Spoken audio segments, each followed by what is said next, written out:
Jai Radha Madhava Kunja Bihari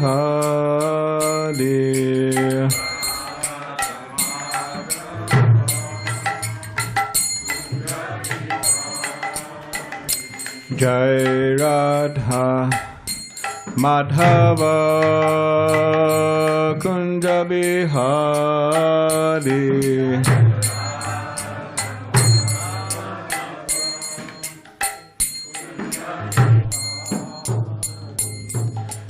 Gopi Jana Vallabha Giri Varadari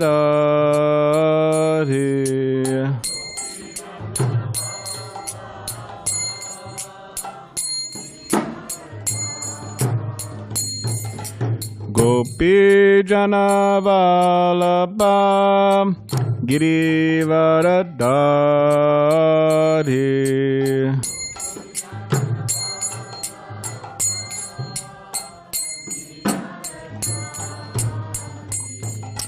Yashoda Nandana Brajajana Ranjana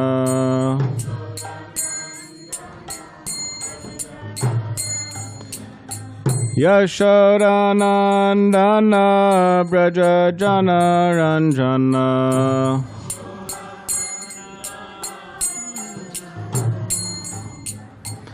Yamuna Tira Vanachari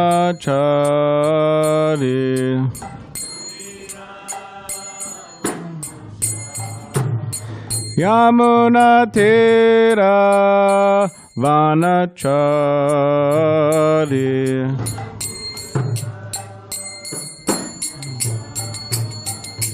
Jaya Radha Madhava Kunja Bihari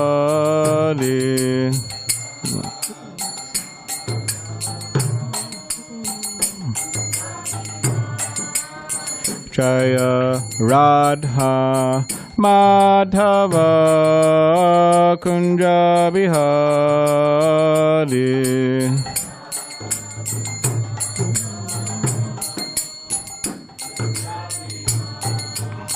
Jaya Radha Madhava Kunja Bihari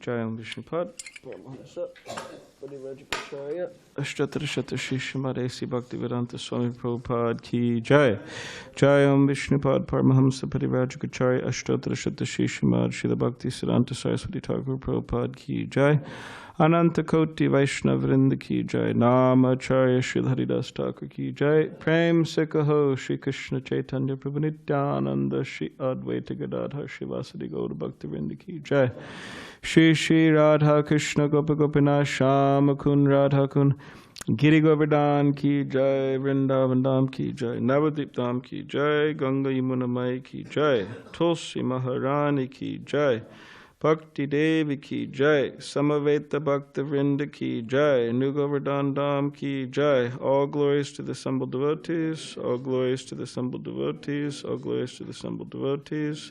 They go to Premanande Hari Hari Bol. Om Namo Bhagavate Vasudevaya.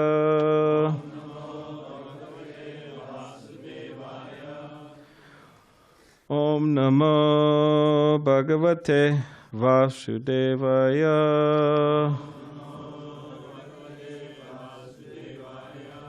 Om Namo Bhagavate Vasudevaya.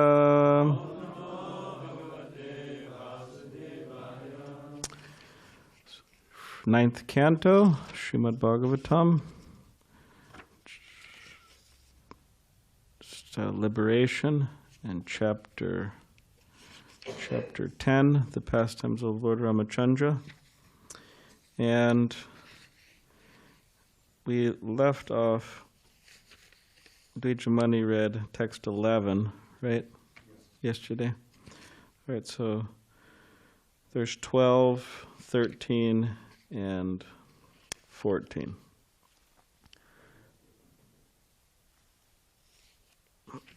So I'll just read 12 and 13, and then we could chant 14 together. All right. Lord Ramachandra, whose lotus feet are worshipped by Lord Brahma and Lord Shiva, had assumed the form of a human being. Thus, he performed the funeral ceremony of Jatayu, who was killed by Ravana. The Lord then killed the demon named Kabanda, and after making friends with the monkey chiefs, killing Vali and arranging for the deliverance of Mother Sita, he went to the beach of the ocean. So does anyone remember about Kabanda? Anyone remember him? Kabanda. He didn't have a head, and he didn't have legs. He just had very long arms. And you know where his mouth was on his belly. It's a very interesting form he had. He was cursed by Indra to take this demoniac form because he was very proud of his beauty and his intelligence and long life and all of that. And he actually challenged Indra, wanted to usurp his position. So then Indra cursed him to have this form. You could imagine. Very interesting form. No head, no legs, just arm and belly. And his mouth is his belly. So, mouth, belly. And then he was killed by Ram and Lakshman, and this way he was liberated. So, Kabanda. Yeah, okay, purport. When Ravana kidnapped Sita, he was obstructed on the way by Jatayu, a large bird. But the powerful Ravana defeated Jatayu in the fight and cut his wing. When Ramachandra was searching for Sita, he found Jatayu almost dead and was informed that Sita had been carried off by Ravana. When Jatayu died, Lord Ramachandra did the duty of a son by performing the funeral ceremony. And then he made friends with the monkeys to deliver Sita Devi. Text 13. After reaching the beach, Lord Ramachandra fasted for 3 days, awaiting the arrival of the ocean personified. When the ocean did not come, the Lord exhibited his pastimes of anger, and simply by his glancing over the ocean, all the living entities within it, including the crocodiles and sharks, were agitated by fear. Then the personified ocean fearfully approached Lord Ramachandra, taking all paraphernalia to worship him. Falling at the Lord's lotus feet, the personified ocean spoke as follows. Okay, so if you could please repeat after me. Na tvam vayam jaradiyo nu vidama bhumam kutastam adipurusham jagatam adisham yatsatvatah surgana rajasa prajesha manayosh cha bhuta patayaha sabhavan guneshaha. Is it? What's the? Okay. Natam vayam jadadiyo nudvidama bhuman kutastam adi purusham jagatamadisham yat satvata suragana rajasa prajesha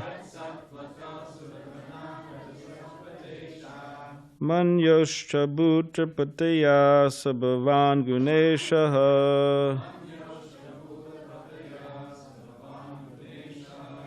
Natam vayam jaradiyo nuvadama bhuman Kutastam Adi Purusham Jagatamadisham Yat Satvata Suraganara Jasa Prajesha Manyoscha Bhuta Pataya Sabhavan Guneshaha Natvam Vayam Jadadiyo Nuvedama Bhuman Kutastam Adi Purusham Jagatamadisham Yat Satvata Suraganara Jasa Prajesha Manyascha Bhuta Pataya Sabhavan Guneshaha.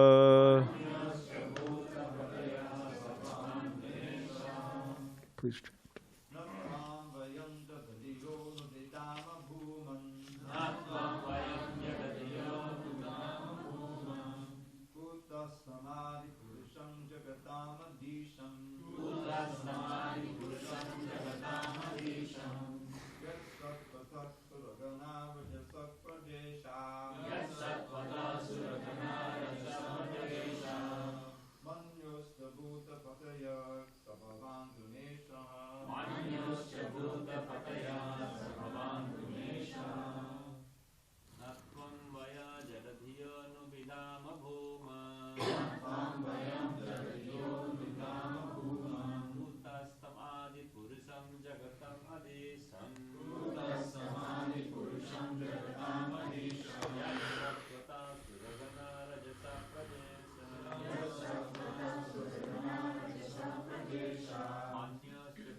Can you come here? Can you come up?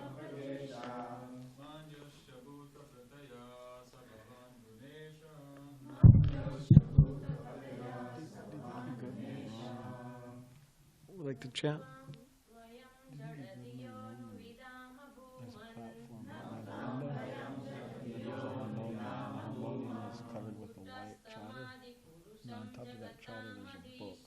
Maybe you could bring that book. It's like it says spiritual journey.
Vanessa, would you like to chant? Okay, since you suggested. Natvam vayam jadadiyo nuvidama bhuman.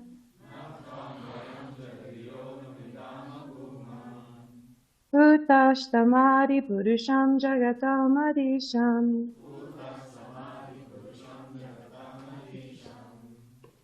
Yat Satvata Suragana Rajasa Prajesha. Manyos Chabhuta Pataya Sabhavan Gunesha.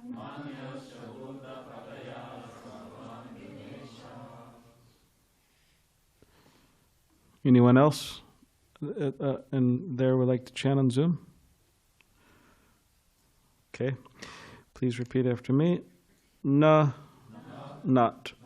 Tvam, your lordship. Vayam, we. Jadadiyaha, dull-minded, possessing blunt intelligence. Nu, indeed. Vidamaha, can know.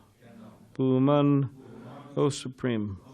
Kutastam, within the core of the heart. Adi Purusham, the original personality of Godhead. Jagatam, of the universes, which progressively go on. Adisham, the Supreme Master. Yet, fixed under your direction. Sattvataha, infatuated with Sattvaguna. Suryaganaha, such demigods. Rajasaha, infatuated with Rajaguna. Praja-ishaha, the Prajapatis. Manyo, influenced by Tamagun. Cha, and Bhutapatayaha, rulers of ghosts. Saha, such a personality. Bhavan, your lordship. Guna-ishaha, the master of all three modes of material nature. Translation. O all-pervading Supreme Person, we are dull-minded and did not understand who you are. But now we understand that you are the Supreme Person, the Master of the entire universe, the unchanging and original personality of Godhead. The demigods are infatuated with the mode of goodness, the Prajapatis with the mode of passion, and the Lord of Ghosts with the mode of ignorance. But you are the master of all these qualities. Purport. The word Jadadiyaha refers to intelligence like that of an animal. A person with such intelligence cannot understand the Supreme Personality of Godhead. Without being beaten, an animal cannot understand the purpose of a man. Similarly, those who are dull-minded cannot understand the Supreme Personality of Godhead, but when punished severely by the modes of material nature, they begin to understand him. A Hindi poet has said, Dukkha se sabha hari bhaje, sukha se bhaji koi, sukha se agar hari bhaje, dukkha katan se hoy. When one is distressed, he goes to the church or temple to worship the Lord. But when opulent, he forgets the Lord. Therefore, punishment by the Lord through material nature is necessary in human society. For without it, men forget the supremacy of the Lord due to their dull, blunt intelligence. Om Ganativarandasya Gananjana Shalakaya Chakshulan Malitam Mena Tasmai Shri Gurave Namaha Mukam Karitavachalam Pangam Langai Tegidim Yakripatamaham Bande Shri Gurundinitarinam Vancha Kapadribishcha Kripa Sindhu Pievicha Patitanam Pavanebhyo Vaishnavebhyo Namo Namaha. Jai Shri Krishna Chaitanya Prabhu Nityananda Shri Advaita Gadadhar Shivasadi Gaura Bhaktivinda. Hare Krishna, Krishna Krishna, Hare Hare, Hare Rama, Rama Rama, Hare Hare. In Srila Rupa Goswami's Padyavali, it's a collection of his favorite verses. There, in text 8 of the Sri Padyavali, there's a beautiful shloka. So many beautiful shlokas. I mean, they're all beautiful shlokas in that book, but this is one of them. So I'll read that to you. This is in relation to Jatayu, a similar point. Where were the hunter Dharma's piety, Dhruva's maturity, and Gajendra's knowledge? Where was Kubja's beauty? Where was Sudama's wealth? Where was Vidura's noble birth? Where was Ugrasena's chivalrous strength? Lord Madhava, Krishna, is pleased only by devotional service and not by material qualifications. So we see these different personalities in the Vedic scriptures. We have Dhruva Maharaj, for example. Where was his maturity? He was a young boy.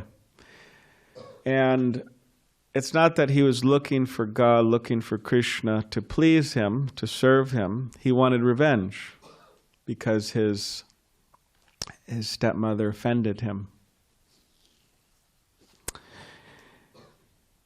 And Gajendra was an elephant. We hear about this in the 8th canto of Srimad Bhagavatam. How being attacked by a crocodile and then being in such a distressful situation, he called out to Vishnu. Somehow his past life prayers and so on, because he was a devotee, so that came and he was praying like that, in the form of an elephant. And Kubja's beauty. This is in Krishna Lila. Kubja was not known for her beauty. She was hunchback, and Krishna, by his association and his mystic power, he made her very beautiful, straight, and so on. And Sudama's wealth, we know he was a very poor Brahmin. In the 10th canto we hear about this, the Srimad Bhagavatam. And Vidura's birth, he had a low birth. Ugrasena, he was defeated by Kamsa, so he wasn't a very chivalrous king. He was defeated by Kamsa. So this devotee here in this shloka is making the point that Krishna is only pleased by devotional service and not by material qualifications. In other words, all of these personalities, if we meditate on them and see their activities, they were materially disqualified in so many ways. Materially, they had things going against them, but they were great devotees of Krishna, and therefore Krishna was pleased by their devotion. So similarly, we have a case here in the 12th verse, or the 12th text of this chapter, in which Jatayu is brought up. And Jatayu he's a bird, vulture specifically, which is not a very, say, respectable birth. And vultures, they feast on dead corpse, different bodies. It's not a very high birth. Not like a respectable birth or something. When you think, oh wow, such a beautiful bird, vulture or something, or crow, beautiful bird. We think of swans or something. So he was in this form, Jatayu. And Jatayu, he was a friend of Maharaj Dasarath, and when Ram and Sita were banished and Lakshman banished to the forest, Jatayu, he had a parental bhav, or parental affection, for Sita and Ram and Lakshman, because he was quite senior. He was a senior personality. So just as we heard in yesterday's verse, Ravana abducted Sita in the form of he was disguised in the form of a mendicant. And Sita, and he abducted Sita. So while Ravana was taking Sita away in his chariot, Jatayu saw this happening. And he was thinking that I have to do something about this. So Sita, seeing Jatayu and his understanding his desire, Sita said, you shouldn't try to stop Ravana. You're not going to be successful. He's such a powerful demon. And you are an old warrior. You're not going to be successful. And then she told Jatayu, just tell Ram Chandra that Ravana has captured me, and give him this message, because Ramchandra apparently, he wasn't aware who the person was, abductor. So Jatayu wanted Sita wanted Jatayu to tell Ram that message. But still, Jatayu was thinking, how can I let this demon Ravana, this monster Ravana, just fly off with Sita and not do anything about it? That's not right. I shouldn't allow that. So he decided to do something about it. So he's flying alongside Ravana with his chariot and his charioteer and his mules. Mules were carrying, sometimes people have horses, sometimes people have mules. Ravana had mules. So he was flying alongside, and he started to chastise Ravana. And he said, you are such a low-class person. You've abducted Sita from Ramchandra behind his back, because Ramchandra was somewhere else, and then Ravana came and abducted Sita. So you're such a low-class person. You should return Sita. So he was trying to relate to him in a moral sense. What you did was wrong. You should just return Sita. And of course, Ravana, being the demon he didn't take that seriously. He thought, okay, he just kept on going. He was so infatuated by lust for Sita. He couldn't hear. That's what happens, right? Sometimes people are so desirous of something or wanting something, you try to communicate to them, they just don't hear it. So he couldn't hear. And then, so he thought, okay, let me challenge him to a fight. So he's challenging him. Jatayu was challenging Ram. Jatayu was challenging Ravana. And still Ravana wasn't saying anything. He was just flying.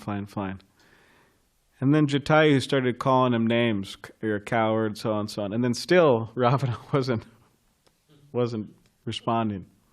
So then Jatayu thought, okay, this is the last thing. I just have to attack. So he just attacked Ravana. And with his claws, he went and he attacked his arms. And with his beak, he put his beak into Ravana's hair, and he started dragging him around. And at this point, Ravana was very embarrassed, because you could imagine he's there with Sita, and he's trying to impress Sita. He's thinking that she'll be my new chief queen.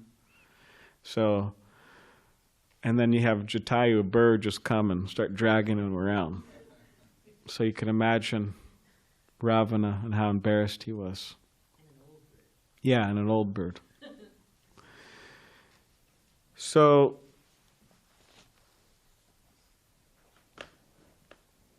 then Jatayu, being a senior warrior, he understood the different tactics. So what he thought is that, okay, let me attack and kill his mules. So he finished those off, finished the charioteer off, the driver, and then he started to attack and dismantle the chariot of Ravana, which he did. He broke it into pieces. He broke Ravana's chariot into pieces. So then Ravana falls to the ground with Sita, and he's got one In one hand he has Sita, in another hand he has his bow. So he's shooting arrows at Jatayu. And Jatayu is brushing them off, and in this way they're engaged in battle. And Jatayu, by his power, he rips one of Ravana's arms off. And you know what happens right after that? The arm grows back. This was a benediction from Lord Brahma that he had, if anything, limb got cut off, it would grow right back. So however many times Jatayu was lopping off his arms and so on, they just grow right back. It's difficult, right? So they're fighting, and Jatayu, because he's old, senior, he's starting to get tired, and he's starting to slow down, and fighting. You have to be, anyways.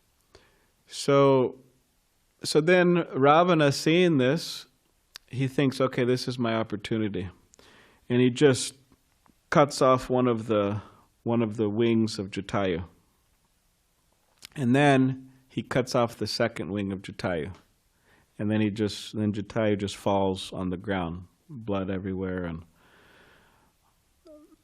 close to death.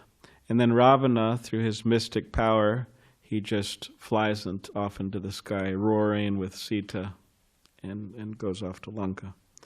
So Jatayu's lying there, practically dead, and he's chanting the name of Ram.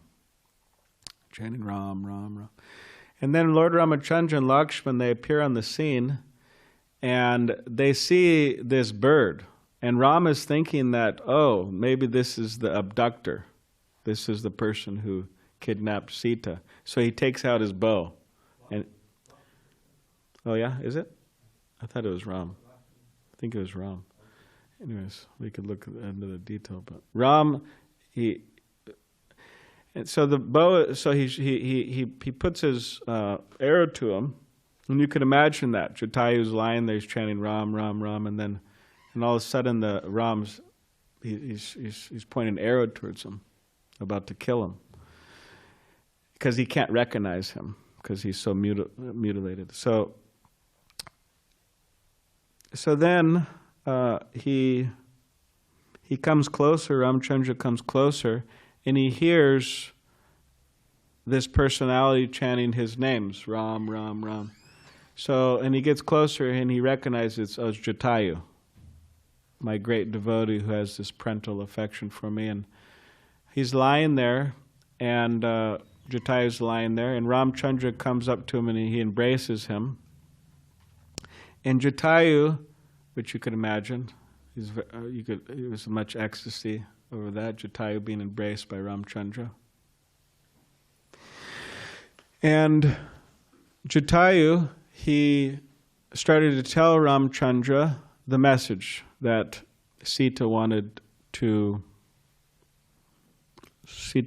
to tell Ram, was that Ravana has abducted me, and he's off to Lanka. So he told him that, and then that was practically the last thing he said. I mean, he continued to chant the names of Ram, so he was chanting, looking at the face of Ramchandra, and then he left his body.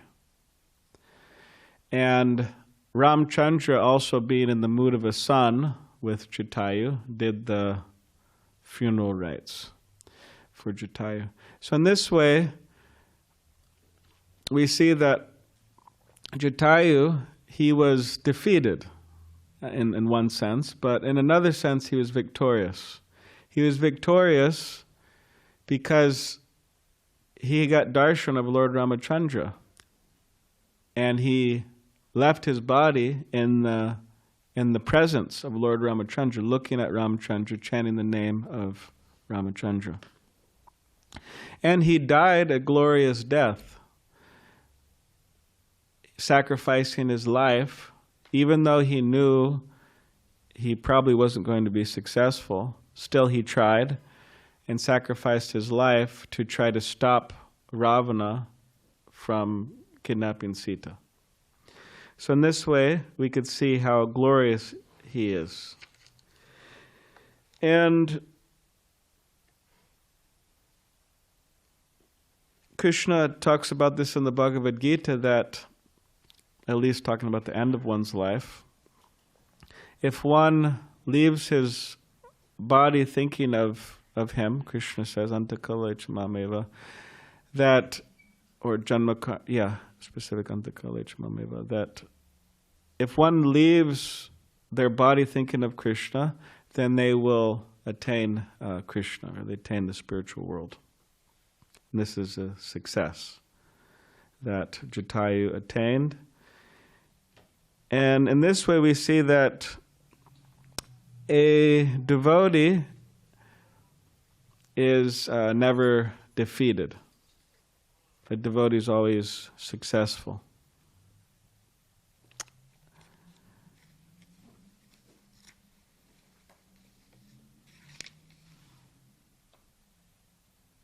And as we'll see in the coming verses,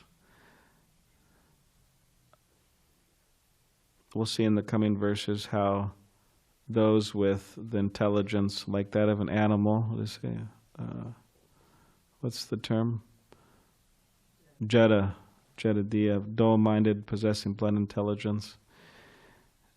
We'll see how over time, Srila Prabhupada talks about the necessity of punishment of such persons.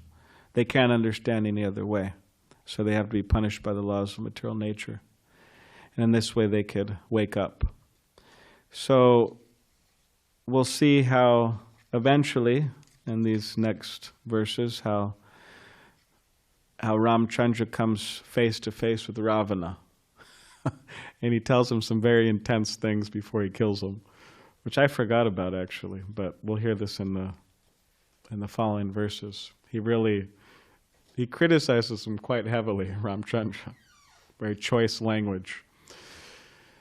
And then he kills him. So we'll see that coming up soon. Okay, does anybody have any question or comment? Hare Krishna, Prabhu. Yes, Swati. Can you please elaborate a little bit on being infatuated with the mode of goodness? I mean, I think mode of passion and ignorance is kind of understood generally, but how does being in mode of goodness hamper us? Like in the shloka it talks about. Yes. Thank you. Okay. Yes, infatuated with the mode of goodness, and the Prajapatis with the mode of passion, and Lord of Ghosts with the mode of ignorance. So, as we hear from Krishna in the Bhagavad Gita that there's three modes of material nature: goodness, passion, and ignorance. And the best of those modes is goodness. That's the most conducive for Krishna consciousness, or for progressing in life. Whereas passion and ignorance are especially dangerous. And those modes are strong in this world, super strong within this world in this age. Practically everybody is conducted by the modes of passion and ignorance. And it is something that Srila Prabhupada would stress over and over and over again for the devotees to overcome the mode of ignorance, the mode of passion. Mode of ignorance is characterized by madness, uncleanliness, laziness, intoxication, just a real dark state of ignorance. And the mode of passion is characterized by strong desire. Means not strong desire for Krishna consciousness, strong desire for material life, material progress, material desires, passion. And goodness is the best. It's whatever I just said, the opposite. So to be very clean and be very sober and energetic and all of that, knowledgeable, so on. Still, the mode of goodness can be dangerous in the sense that one can be bewildered by it. Like people, they may be very attached to living a good life. But in that good life, they forget Krishna. That's called material piety or material religiosity. That we live a very good life, which it's better than passion and ignorance. Okay, but still, it's forgetting Krishna. That's the problem.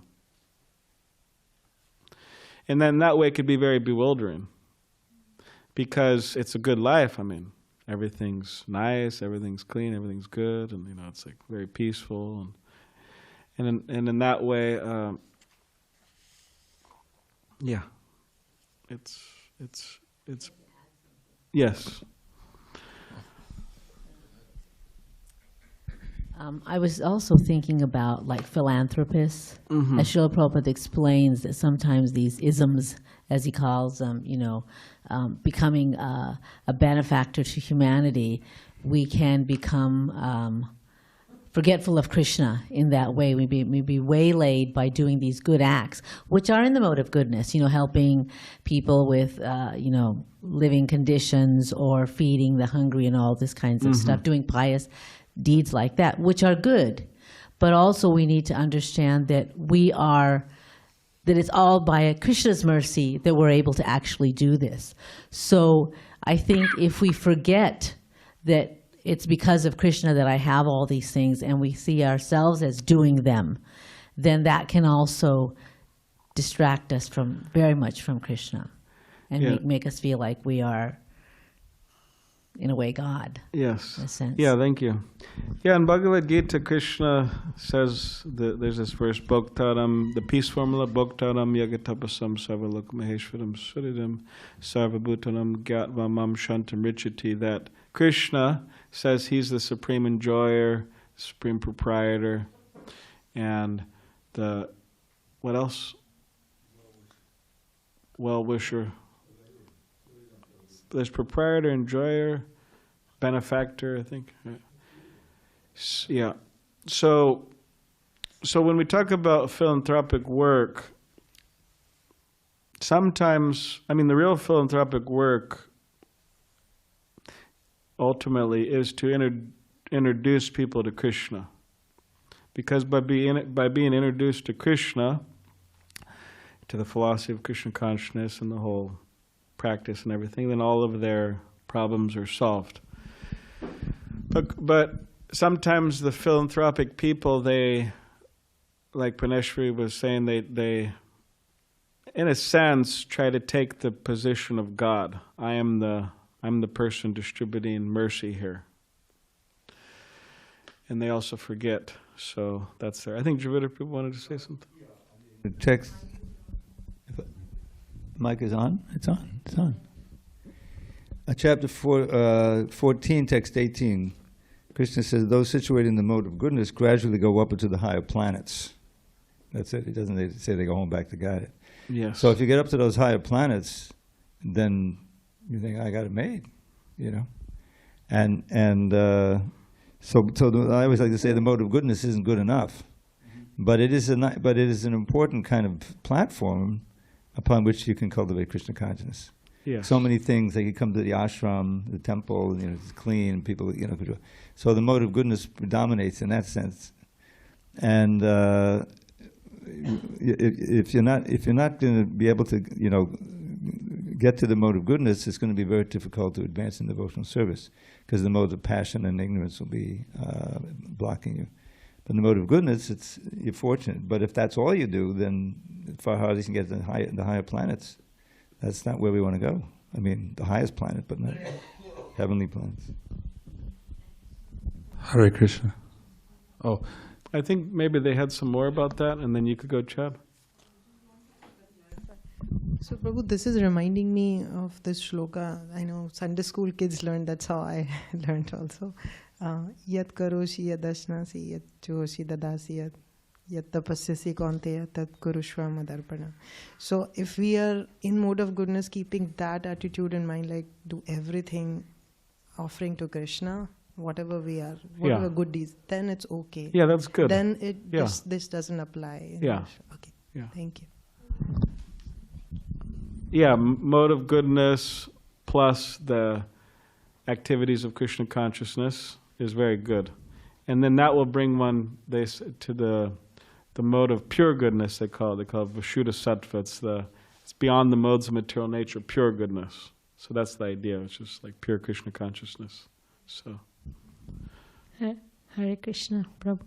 Hare Krishna. So as we all discuss about mode of goodness, passion, and ignorance, I'm thinking, as you mentioned, that 99.9%, including me, not in a even to come to mode of goodness is very, very difficult.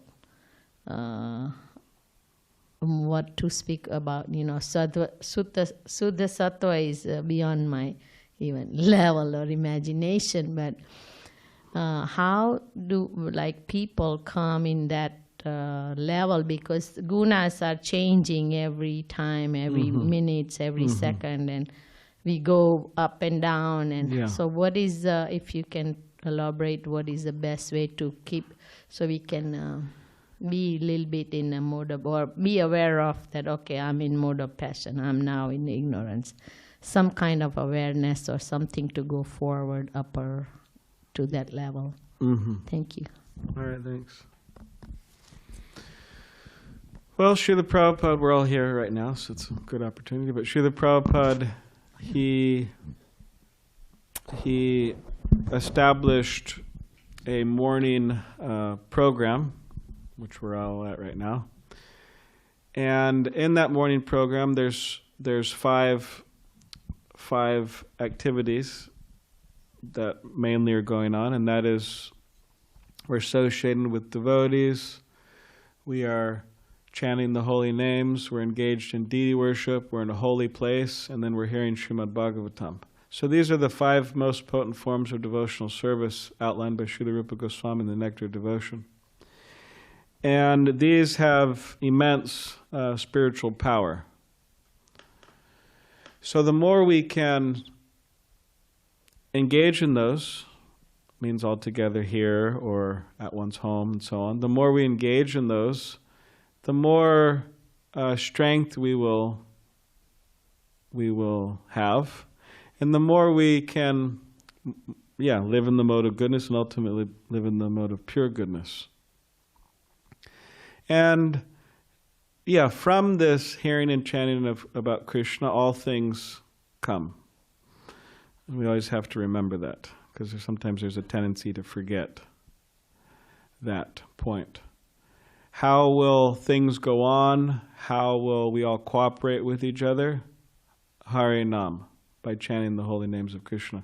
Where there's a lack of chanting, there's so many problems in temples and communities and families and so on. So if there's strong chanting and hearing about Krishna, then people tend to get off of the mental platform, as they call it, and be more on the spiritual platform. And in that way, there's less problems. And as Bhakti Siddhanta Saraswati Thakur would make of the point, he said that it is very important that we learn the vichar, or the conclusions of Scripture, and that we practice them, achar, we practice them, and then we try to communicate them, prachar, we communicate them. So this point of knowing the Scriptures, therefore there's so many classes, therefore there's so many books, we have to know the Scriptures, and then follow them, practice them, and then try to distribute them to others. So that's also a sure way to gradually elevate oneself as well. So, yeah. Yes.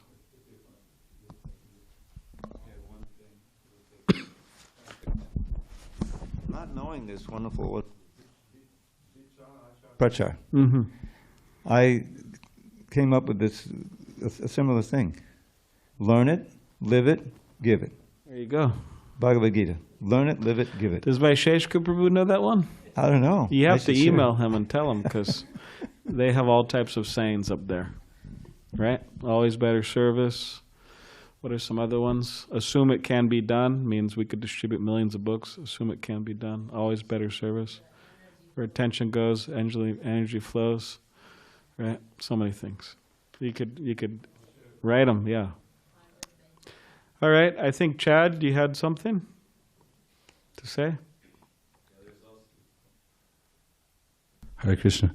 There's also learn one, do one, teach one. But what I was thinking of was, could you talk a little bit about pure goodness and the transcendental platform in relation to the lower modes?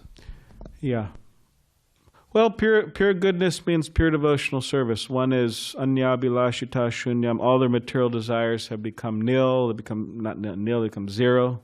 One doesn't have any material desires. One is not making plans in this material world. It means their only desire is just to please Krishna.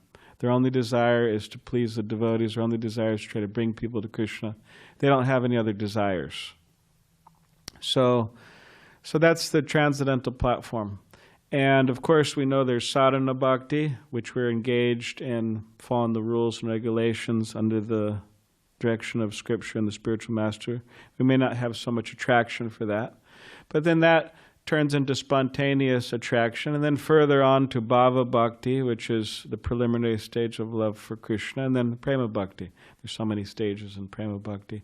So it's a process of ourselves expunging, you could say, or getting free from all of these material desires by our attaching ourselves to the processes of devotional service centered on chanting the holy name of Krishna. So if one takes proper shelter of the holy name of Krishna and the instructions of the spiritual master, gradually, and it doesn't have to be too gradual, one's material desires will diminish and one will become free. And in that way, they can make their way to the transcendental state, beyond the modes of material nature. They're no longer harassed by the modes of the material nature in terms of being, if you want to say, forced or enslaved to material desires or anything like that. But instead, they're just absorbed in serving Krishna. So that's a basic answer idea. All right, so Danvari has one more, and then we could continue to the next part of the program.